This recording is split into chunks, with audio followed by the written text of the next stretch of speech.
తెలంగాణ ప్రభుత్వం గురించి యాదికి చేసుకుంటాం.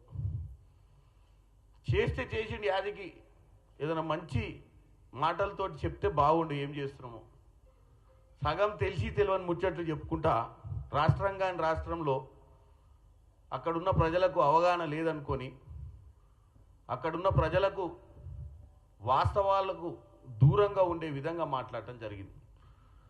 ఆయన ఈరోజు మాట్లాడుతూ మీకు ఒకసారి ఆయన ఏం మాట్లాడిండో వినిపించడు.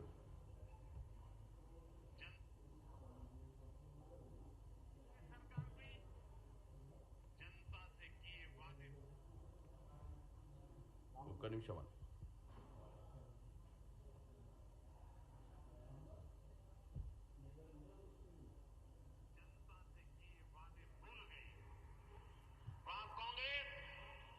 की सरकार जंगलों पर बुलडोजर चलवाने में व्यस्त है। प्रकृति को नुकसान, जानवरों को खतरा, यही है कांग्रेस की कार्यशैली। हम यहां कचरे से गोवर्धन बनाने के लिए मेहनत कर रहे हैं और वो बने बनाए जंगलों को उजाड़ रहे हैं। यानी सरकार चलाने के दो मॉडल आपके सामने हैं। నరేంద్ర మోడీ గారు మాట్లాడుతున్నది మీకు వినిపించినప్పుడు మీకు తెలిసిందే ఈ మధ్యకాలంలో ఆయన క్యాబినెట్లో ఉన్న కిషన్ రెడ్డి గారే ఏఐ జనరేటెడ్ పిక్చర్స్ అడవి ఉన్నట్టు అడవిలో ఏదో జరుగుతున్నట్టు చూపించినటువంటి పిక్చర్స్ మీద మనం హైకోర్టులో పిటిషన్ వేసినప్పుడు ఆ పెట్టినటువంటి ట్వీట్ని డిలీట్ చేయడం జరిగింది. అంటే అవాస్తవాలను ప్రచారం చేస్తుర్రు అన్న విషయాన్ని కోర్టులో పిటిషన్ దాఖలైన తెమ్మటే కిషన్ రెడ్డి గారు ఈ యొక్క దుష్ప్రచారం వల్ల నష్టం జరుగుద్ది, ఆయన మీద కూడా కేసులు కట్టే ప్రయత్నం చేస్తారేమో ప్రభుత్వం అన్న దాంతో ఆయన డిలీట్ చేసిండు. మరి డిలీట్ చేసిన వాళ్ళు వాళ్ళ ప్రధానమంత్రికి మరి చెప్పిర్రో లేదో.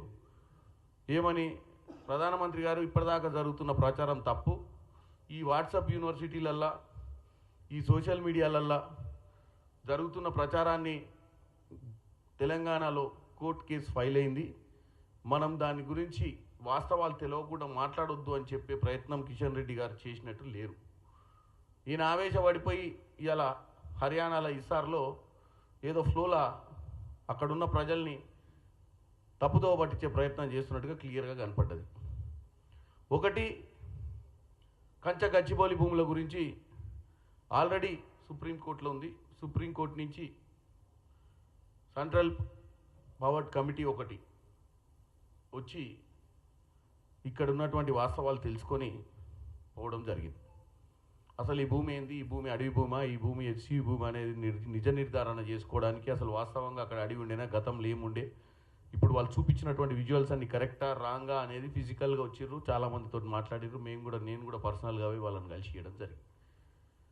మరి ఇంత డిస్కషన్ జరుగుతున్న సమయంలో నరేంద్ర మోడీ లాంటి బాధ్యత గల వ్యక్తి ఒక ప్రధానమంత్రి హోదాలో ఉండి వాస్తవాలకు దూరంగా, వాస్తవాలు తెలుసుకోకుండా బహిరంగంగా కాంగ్రెస్ పార్టీని దూషించాలనే ఒక్క ఆలోచనతోటి కాంగ్రెస్ పార్టీని తప్పు పట్టాలని, కాంగ్రెస్ పార్టీని భారతదేశం ముందు కాంగ్రెస్ పార్టీ అధికారంలో ఉన్నటువంటి రాష్ట్రాల గురించి నెగిటివ్ మాట్లాడాలన్న ఆలోచనతోటి ఆయన కూడా ఎక్కడో ఆయన వాట్సాప్ యూనివర్సిటీలో చూసిండో ఇంకేడో చూసిండో, మరి ఆయన దానికి ఫాలోవర్ కావచ్చు. మరి ఎందుకంటే వాట్సాప్ యూనివర్సిటీ అనేది గత 10 సంవత్సరాల భారతదేశ చరిత్రను తిరగరాసే విధంగా ఈ బీజేపీ సోషల్ మీడియా పనిచేస్తున్నట్టు మనం ఎన్నోసార్లు గమనించినాం. మరి దాంట్లోనే భాగంగా ఇవాళ జరుగుతున్నటువంటి ఆ వీడియోస్ ఏవైతే బిఫోర్ ఆఫ్టర్ వీడియో ఈయన కూడా చూసి ఆయన కూడా బుట్టలు పడ్డట్టు కనపడుతుంది. పడిపోయి ఇక్కడ అడవులన్నీ ధ్వంసం చేస్తున్నామని, అడవిలో ఉన్న జంతువులన్నింటినీ చంపేస్తున్నామని చెప్పి అంత బాధ్యత గల వ్యక్తి మాట్లాడటం అనేది చాలా దౌర్భాగ్యమైన పరిస్థితి. వాస్తవంగా ఈ భూమి గురించి తెలంగాణ ప్రజలకు ముఖ్యంగా ఇప్పటికి 4-5 సార్లు నేను ప్రెస్ మీట్ పెట్టినాం. ఈ భూమి ఎక్కడి నుంచి వచ్చింది, ఈ భూమి ఎట్లా ట్రాన్స్ఫర్ అయింది, అవన్నీ మళ్ళీ చెప్పాల్సిన అవసరం లేదు. కానీ ముఖ్యంగా ఈరోజు నరేంద్ర మోడీ గారు మాట్లాడిన తర్వాత ఈ ప్రచారాన్ని తిప్పికొట్టాల్సి, ఈ చెడు ప్రచారాన్ని తిప్పికొట్టాల్సిన అవసరం ఉంది. కాబట్టి ఈరోజు ఇక్కడ ప్రెస్ మీట్ పెట్టి నేను అడుగుతున్నా నరేంద్ర మోడీ గారు, మీరు బాధ్యత గల పొజిషన్లో ఉండి తెలిసి తెలియని సమాచారంతో మీరు తెలంగాణ రాష్ట్ర ప్రభుత్వాన్ని కించపరుస్తూ మాట్లాడటాన్ని నేను తప్పుపడుతున్నాను. ఈరోజు డాక్టర్ బాబాసాహెబ్ అంబేద్కర్ గారు 134వ జయంతి. మన రాజ్యాంగాన్ని సంరక్షించుకునేటువంటి పరిస్థితి ఉన్నటువంటి దినం. ఈరోజు కూడా మీకు ఇచ్చినటువంటి ఏమంటారు ఫ్రీడమ్ ఆఫ్ స్పీచ్ని, వాక్ స్వాతంత్రాన్ని మీరు దుర్వినియోగపరుస్తారు ఒక అధికార పొజిషన్లో ఉండి, అధికారంలో ఉండి. అంటే మీరు ఏది చెప్పినా నడుస్తుందని, ఏది పడితే అది మాట్లాడుతున్నట్టుగా క్లియర్ కట్గా కనపడుతుంది నరేంద్ర మోడీ గారు. దాంతో